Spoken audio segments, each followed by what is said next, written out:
Hi views అందరికీ చేతులు జోడించి మరి రిక్వెస్ట్ చేస్తున్నా, దయచేసి ఈ వినాయక మండపాలు ఎక్కడైతే ఉన్నాయో అక్కడ కానీ రేపటి రోజు నిమజ్జనం కానికి వెళ్ళేటప్పుడు కానీ కరెంటు వేర్లు ఎక్కడన్నా కనుక ఉంటే ఎంత కేర్ఫుల్గా ఉండండి. నెంబర్ 1. నెంబర్ 2, ఈ రోజుకు సంబంధించి మండపాల దగ్గర డెకరేషన్ చేస్తున్న సమయంలో చుట్టుపక్కల కరెంటు వేర్లు ఏమైనా ఉన్నట్టయితే అవి ముందుగానే అన్ని సెట్ చేసి పక్కన పెట్టుకోండి.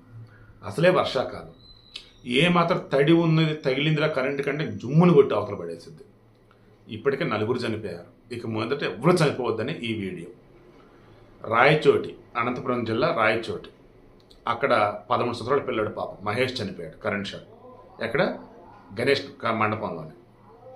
ఇందాక కుత్బుల్లాపూర్, మన హైదరాబాద్ అవుట్స్కట్స్ కోంపల్లి కుత్బుల్లాపూర్ అయ్యారు. కుత్బుల్లాపూర్లో నవీన్ చార్ మండపంలోనే ఈ వర్షం పడుతున్న టార్పులైన్ పట్టావి సెట్ చేస్తున్న మూమెంట్లోనే కరెంటు పోల్ పక్కన ఐరన్ పోల్ లాంటిది పట్టుకున్నాడు. ఈ లోపల వైర్లు ఏదో టచ్ అయ్యి పాపం షాక్ కొట్టింది.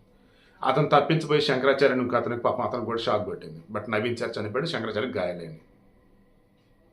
హుజురాబాద్ యశ్వంత్, పల్నాడులో దేవసహాయం, ఇప్పటి వరకు 4 మరణించారు. 4 కూడా ఈ వినాయక మండపాల దగ్గర కరెంట్ షాకులు తగిలే చనిపోయారు. మీకు అర్థమవుతుంది కదా?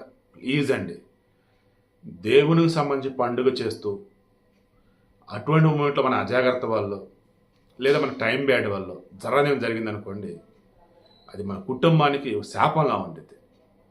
దేవుడు గుర్తొచ్చినప్పుడు వాళ్ళకి దేవుడు గుర్తురాడు, ఇంకెవరో గుర్తొస్తారు. వద్దు, కేర్ఫుల్గా ఉండండి ప్లీజ్.